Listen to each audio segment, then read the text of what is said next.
importante de más de 200 millones de pesos. ¿Qué señal da y qué es lo que exigirían ustedes? Es muy preocupante, es alarmante que un caso tan documentado de desvío de recursos para no solo por motivos de corrupción, sino para favorecer a un partido político quede en la impunidad. No hay ningún otro antecedente similar en el que se haya podido demostrar con tanta evidencia la triangulación de los recursos, la operación, y que en realidad fue en varios estados, pero el gobierno del estado de Chihuahua fue el que tomó a mayor cabalidad la investigación y logró esta investigación, incluso el que los tribunales resolvieran favorablemente. Ahora este revés y el retiro de la PGR de las sanciones creo que es una señal muy preocupante de lo que está pasando al final de un sexenio, que en política nunca debe uno de dejar de relacionar las coincidencias, porque desgraciadamente casos como el Bester, casos como el propio senador, el próximo senador Gómez Urrutia, gente que estaba señalada anteriormente por delitos, ahora los veremos, algunos en las calles y otros en las cámaras. Es un cambio muy dramático del tablero, del escenario de quienes antes estaban acusados. Entonces pareciera que son perseguidos políticos, ese sería el argumento, los que antes estaban acusados como perseguidos de la justicia por actos de corrupción. Son demasiados casos y nos habla de un poder judicial y sobre todo una Procuraduría General de la República que está actuando más con una visión política que con una función institucional. Por eso hemos hecho esta reforma para tener ya una fiscalía autónoma, pero el reto es que sea autónoma y que no sea otra vez alguien que le deba el puesto al presidente o al próximo presidente de la República. Nosotros insistiremos en la autonomía, en la independencia sobre todo del próximo fiscal. ¿Le están limpiando la lista López Obrador para que haya borrón? Le están haciendo el trabajo, para que Andrés Manuel ahorita está desde la sombra cómoda, influyendo, aceptando, tolerando que sucedan ciertas cosas y dejarlas sin él tomar la causa como propia. Se habla mucho del acuerdo de Morena con Peña Nieto y todo esto abona precisamente a esta narrativa, a esta interpretación. Es demasiado extraño lo que está sucediendo en México, pero sobre todo muy preocupante porque nos habla de una frustrante impunidad que no hay manera de romper estos pactos de impunidad tan altos, tan poderosos que existen en México. Y es lo que estamos enfrentando. Chihuahua ha sido pues un ejemplo, ha tomado las cosas muy en serio y se ha enfrentado a este pacto. Íbamos muy bien, pero pues con este revés es frustrante. Va a haber próximamente en Chihuahua un evento muy importante para analizar todos los casos de corrupción que está habiendo en México. ¿La aplicación de la justicia en este país es de acuerdo al gobierno en turno? Ha sido muy discrecional, ha sido, no es pareja, es direccionada con tiempos y destinatarios específicos.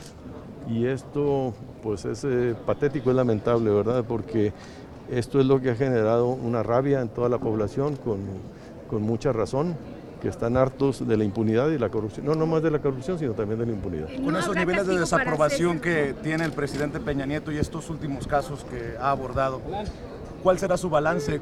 ¿Cómo será recordado Peña Nieto? No, Peña Nieto ya pasó la historia como una de las peores administraciones en materia de seguridad, de corrupción. Es un presidente que a todas luces, con la soberbia con la que empezó, con algunos triunfos, cuando empezó a haber reformas, generó en él y en su equipo una sensación de que estaban ya sobrados y podían hacer lo que quisieran. Se le empezaron a venir los problemas y no tuvieron, con la soberbia, capacidad de atender las crisis con humildad y con capacidad de reacción, y se les fue volteando 180 grados hasta quedar como el presidente más descalificado de la historia reciente, ¿no? Desde que se mide la presidencia de la República. Perdón, nada más de los eventos que se avecinan en Chihuahua, ¿a qué se refiere? ¿Se unirá el partido? Sí, va a haber todo 3 días para hacer un repaso de todos los eventos, de los casos de corrupción que han marcado a este país, y sobre todo la situación que estamos viviendo y la ruta a seguir en el estado de Chihuahua. ¿En la elección del PAN usted va a apoyar a Rafael Moreno Valle y Héctor Larios? No.